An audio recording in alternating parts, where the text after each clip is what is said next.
ખાતરી પણ આપું છું, પણ સાચા આદિવાસીઓને ખૂબ તકલીફ પણ પડી રહી છે. એ જે દાખલો લેવા જાય એને ખબર પડે છે.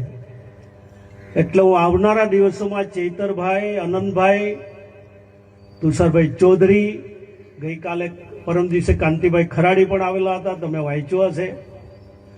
ખરાડી તો બહુ જ માણસો લઈને આવેલા હતા કે નરેશભાઈ દાખલા નથી મળતા, સાચા આદિવાસી લોકોને દાખલા નથી મળતા.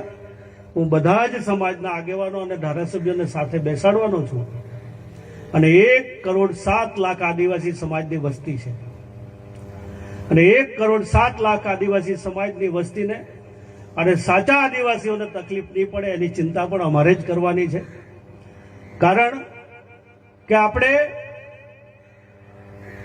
માંડ અમુક લોકો તો અત્યારે શિક્ષણ લઈ રહ્યા છે, જેની પાસે 7 બાર પણ નથી, એવું પણ આપણી પાસે આદિવાસી છે. જે પુરાવો જે એકઠા કરવા પડે છે એ પણ અઘરા પડે છે.